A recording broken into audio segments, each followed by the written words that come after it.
இன்றைக்கி நம்ம என்ன பார்க்க போகிறோம்னா 1/2 kg ப்ரௌனிஸ் எப்படி செய்கிறதுன்னு பார்ப்போம். நீங்கள் பிகினர்ஸாக இருந்தால் இதை பார்த்து செய்யுங்க, ரொம்ப ஈஸியாக இருக்கும். வாங்க நம்ம எப்படி செய்யணும்னு பார்ப்போம். அதுக்கு தேவையான இன்க்ரீடியன்ஸ் இந்த இதுதான், நோட் பண்ணி வச்சுக்கோங்க. Compound chocolate 75 gram, butter 50 gram, மைதா 50 கிராம், கொக்கோ பவுடர் 100 கிராம், முட்டை 1 எடுத்துக்கோங்க. முட்டை எடுத்து நல்லா பீட் பண்ணணும்.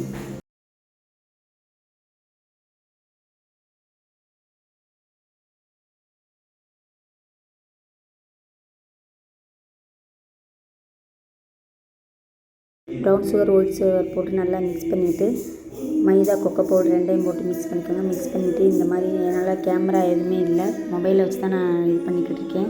அதனால தான் என்னால் கரெக்டாக எடுக்க முடியல. ஓடிஜி ப்ரீ ஹீட் பண்ணி 10 மினிட்ஸ் வச்சுக்கோங்க. என்னோடது வந்து கென்ஸ்டார் ஓடிஜி ப்ரீ ஹீட் வந்து 10 மினிட்ஸ் பண்ணிக்கோங்க.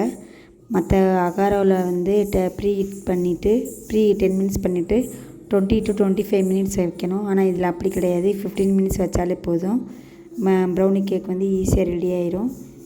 நான் வந்து ஃபஸ்ட்டு முன்னாடி செய்யும்போதெல்லாம் 20 மினிட்ஸ் வச்சேன், ரொம்ப ஹார்டாக இருந்துச்சு. அதுக்கப்புறம் 15 மினிட்ஸ் வச்சேன்னா நார்மலாக ஃபஜ்ஜியாக இருந்துச்சு. நீங்களும் இந்த மாதிரி செஞ்சு பாருங்கள். என்னோடது கென்ஸ்டார் 30 லிட்டர்ஸ் ஓடிஜி தான், இப்போ தான் புதுசாக வாங்கினது. இப்போ வந்து பார்த்திங்கன்னா ப்ரௌனி கேக் ரெடி ஆயிடுச்சு. எப்படி இருக்குன்னு பாருங்கள், நல்லா ஃபஜ்ஜியாக இருக்குது. நான் வந்து ப்ளெயின் தான் பண்ணியிருக்கேன், ஒன்றோட ஒன்று ஒட்டவே இல்லை. ப்ளெயின் ப்ரௌன் சாக்லேட் தான் பண்ணியிருக்கேன். ஃபஜ்ஜியாக சாஃப்டாக